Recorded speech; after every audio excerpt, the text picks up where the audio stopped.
फडणवीस महाराष्ट्र के नए सीएम बन गए। आज हम बात करेंगे महाराष्ट्र के राजनीति पर और थोड़ा समझेंगे कि महाविकास आघाड़ी से महायुति ने कैसे बाजी अपने पक्ष में किया और उन्हें वोटों में कैसे बदला। तो आइए चलते हैं महाराष्ट्र के राजनीति में।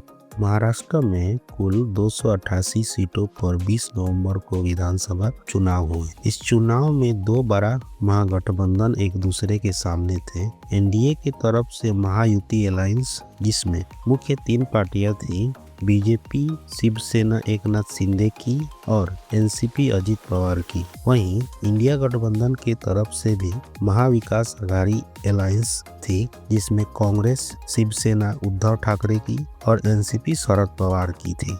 हाल ही में हुए लोकसभा चुनाव में महाविकास आघाड़ी ने कुल 48 सीटों में से 29 सीटों पर जीत हासिल की थी। इसलिए विधानसभा चुनाव में पूरा कॉन्फिडेंस था कि इस बार तो महाविकास आघाड़ी की ही सरकार बनेगी। तो दूसरी तरफ महायुति अलायंस, जो लोकसभा चुनाव के बाद पूरी तरह से चौकन्ना थी, उन्होंने चुनाव से पहले कई योजनाओं की शुरुआत की और कई योजनाओं का वादा भी किया। वादा नहीं, मोदी की गारंटी। दोस्तों, वादा नहीं, मोदी की गारंटी।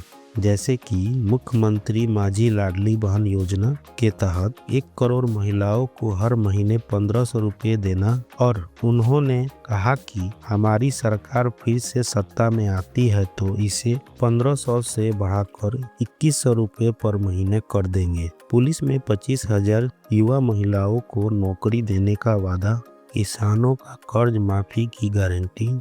इसके अलावा किसान सम्मान निधि योजना की राशि 1000 रुपये से बढ़ाकर 1250 रुपये करने का वादा, युवाओं के लिए 25 लाख नौकरी देने का वादा, 10,000 हर महीने शिक्षा भत्ता देने का वादा। हालांकि महाविकास आघाड़ी के तरफ से भी कुछ वादे किए गए थे, जैसे कि महालक्ष्मी योजना के जरिए महिलाओं को हर महीने 3000 रुपये देने का वादा, महिलाओं को मुफ्त बस यात्रा, किसानों को न्यूनतम शर्त पर 20% की सब्सिडी देने का वादा।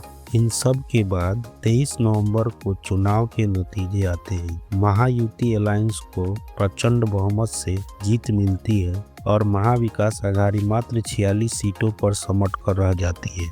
महायुति अलायंस को कुल 288 सीटों में से 230 सीटों पर जीत मिलती है, जिसमें 132 सीट बीजेपी की, 57 सीट शिवसेना शिंदे की और एनसीपी अजित पवार की 41 सीट थी।